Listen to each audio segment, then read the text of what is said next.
Top ട്യൂഷൻ്റെ physics ട്യൂട്ടോറിയലിലേക്ക് എല്ലാവർക്കും സ്വാഗതം. ഇന്നത്തെ ക്ലാസ്സിൽ നമ്മൾ പഠിക്കാൻ പോകുന്നത് ചാപ്റ്റർ 7 ഇലക്ട്രിക് കറന്റിൽ വരുന്ന focused ക്വസ്റ്റ്യൻസുകളാണ്.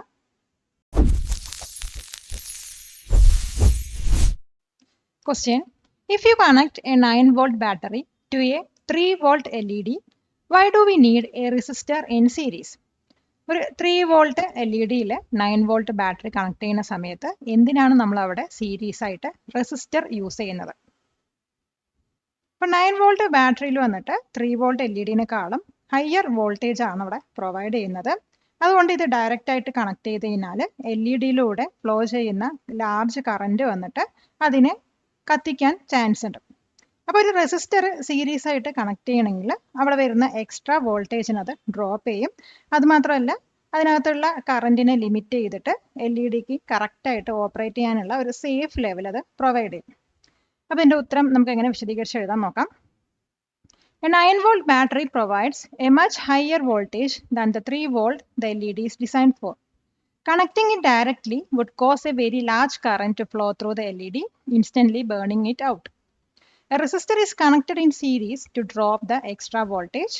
The resistor limits the current to a safe level for the LED to operate correctly. Question: Compare the flow of electric charge in a circuit to the flow of water in a pipe system.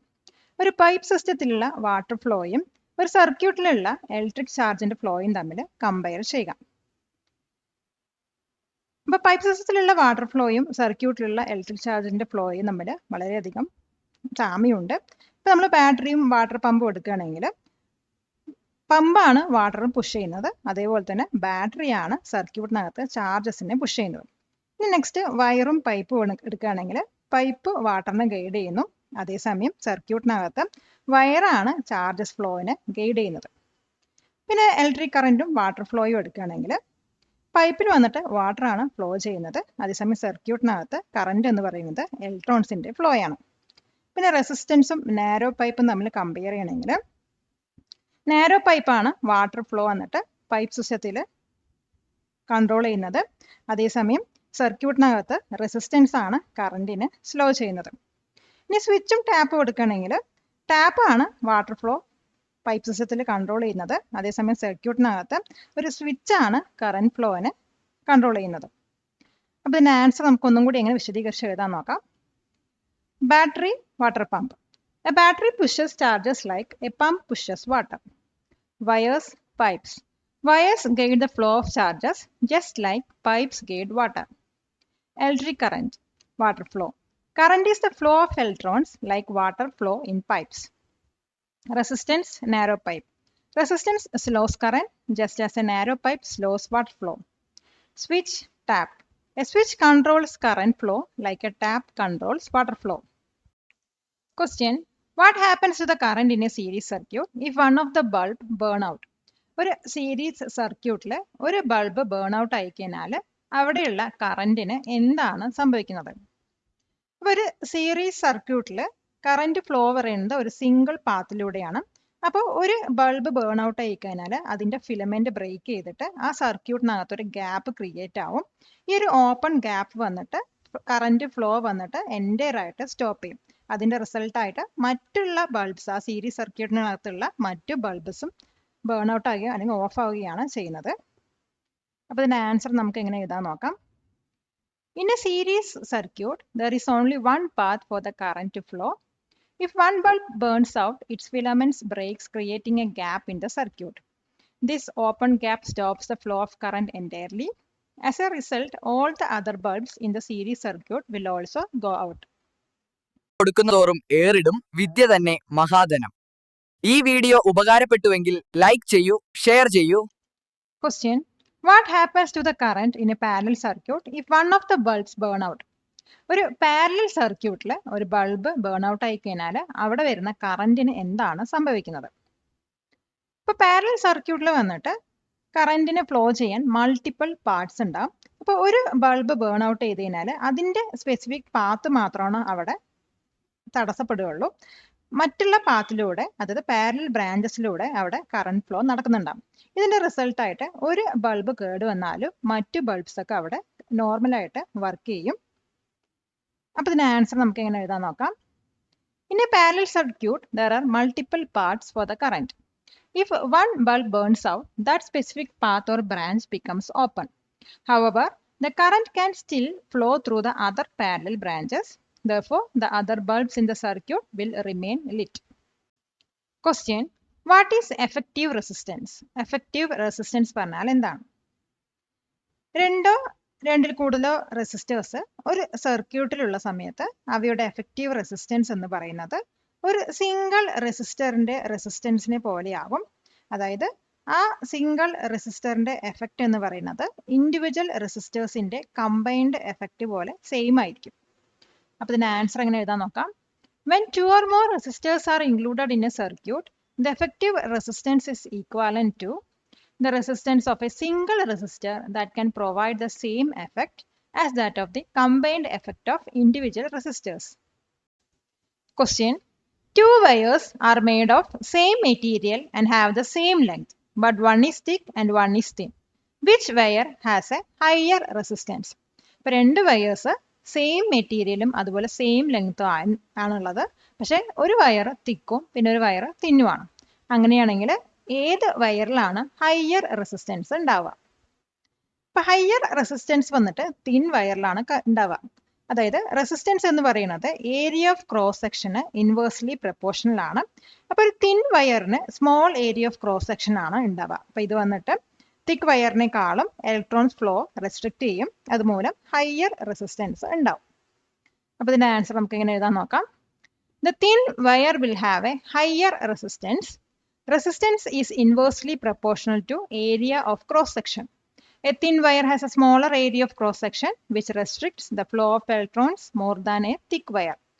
This increased opposition to flow results in higher resistance. Question: We have three resistors of 2 ohm each. How can we combine them to get a total resistance of 3 ohm? 2 ohm resistance ഉള്ള 3 resistors ഉണ്ട്. ഈ റെസിസ്റ്റേഴ്സിനെ എങ്ങനെ combine ചെയ്താലാണ് 3 ohm total resistance കിട്ടുന്നത്? ഇപ്പൊ 3 ohm total resistance കിട്ടണമെങ്കിൽ നമുക്ക് ആദ്യത്തെ രണ്ട് റെസിസ്റ്റേഴ്സിനെ പാരലൽ ആയിട്ട് കണക്ട് ചെയ്യണം. ഈ പാരലൽ കോമ്പിനേഷനെ മൂന്നാമത്തെ റെസിസ്റ്ററിന് സീരീസ് ആയിട്ട് കണക്ട് ചെയ്താൽ നമുക്ക് 3 ohm ടോട്ടൽ റെസിസ്റ്റൻസ് കിട്ടും. അപ്പൊ അതെങ്ങനെയാണെന്ന് വെച്ചാൽ ആ പാരലൽ കോമ്പിനേഷനിൽ വരുന്ന എഫക്റ്റീവ് റെസിസ്റ്റൻസ് എന്ന് പറയുന്നത് 2/2 1 ohm ആണ്. അപ്പൊ അവിടുന്ന് കിട്ടുന്ന എഫക്റ്റീവ് റെസിസ്റ്റൻസ് 1 ohm ആണ്. ഈ 1 ohm വന്നിട്ട് നമ്മുടെ തേർഡ് റെസിസ്റ്ററിന്റെ 2 ohm കൂടി ആഡ് ചെയ്ത് കഴിഞ്ഞാൽ നമുക്ക് 3 ohm ടോട്ടൽ റെസിസ്റ്റൻസ് കിട്ടും. അപ്പൊ ഇതിന്റെ ആൻസർ നമുക്ക് എങ്ങനെ വിശദീകരിച്ച് എഴുതാൻ നോക്കാം.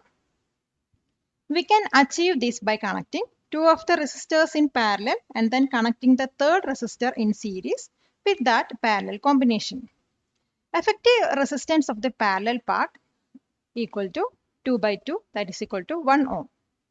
Then adding the third 2 ohm resistor in series gives a total resistance of 1 ohm plus 2 ohm equal to 3 ohm. High school വിദ്യാർത്ഥികൾക്കായി ചെറിയ ബാച്ച് സൈസിലുള്ള ട്യൂഷൻ ക്ലാസുകളിലൂടെ മികച്ച വിജയം നേടാൻ ഇന്ന് തന്നെ ടോപ്പ് ട്യൂഷൻ സെന്ററിൽ ജോയിൻ ചെയ്യൂ. Question: Why is it not practical to measure the current in a household circuit by calculating Q/T? Q/T calculate ചെയ്തിട്ട് എന്തുകൊണ്ടാണ് ഹൗസ് ഹോൾഡ് സർക്യൂട്ടിനകത്തുള്ള കറന്റിനെ മെഷർ ചെയ്യാൻ വളരെയധികം ബുദ്ധിമുട്ടാണെന്ന് പറയാൻ കാരണം? ഇപ്പൊ തന്നിരിക്കുന്ന ടൈമിൽ ഒരു സർക്യൂട്ടിലൂടെ ഫ്ലോ ചെയ്യുന്ന ഹ്യൂജ് എമൗണ്ട് ഓഫ് ചാർജ് നമുക്ക് ഡയറക്റ്റ് ആയിട്ട് മെഷർ ചെയ്യാൻ വളരെയധികം ബുദ്ധിമുട്ടായിരിക്കും. കാരണം അതിന്റെ നമ്പേഴ്സ് പറയുന്നത് വളരെ അധികം ലാർജും അതുപോലെ തന്നെ ഹാൻഡിൽ ചെയ്യാൻ വളരെ ബുദ്ധിമുട്ടുമായിരിക്കും. അപ്പൊ ഇത് വന്നിട്ട് നമുക്കൊരു അമീറ്റർ പറഞ്ഞ ഇൻസ്ട്രുമെന്റ് യൂസ് ചെയ്തിട്ട് അച്ചീവ് ചെയ്യാവുന്നതാണ്. അപ്പൊ അമീറ്റർ വന്നിട്ട് ചാർജ് ഫ്ലോന്റെ റേറ്റ് ആംബിയേഴ്സിൽ ഡയറക്റ്റ് ആയിട്ട് മെഷർ ചെയ്യുന്ന ഒരു ഇൻസ്ട്രുമെന്റ് ആണ്. അപ്പൊ ഇതിന്റെ ആൻസർ നമുക്ക് എങ്ങനെ വിശദീകരിച്ച് എഴുതാൻ നോക്കാം. It is extremely difficult to directly measure the huge amount of charge that flows through a circuit in a given time. The numbers would be very large and hard to handle. It is much more practical and safer to use an instrument called an ammeter. An ammeter is designed to directly measure the rate of flow of charge, that is the current, in amperes. Question: A 24-volt battery is connected to a circuit with an effective resistance of 8 ohm. What is the current? 8 ohm effective റെസിസ്റ്റൻസിലുള്ള ഒരു സർക്യൂട്ടിലോട്ട് 24 volt battery connect ചെയ്തിട്ടുണ്ട്. അങ്ങനെയാണെങ്കിൽ അവിടെ ഉണ്ടാവുന്ന current എത്രയാണ്?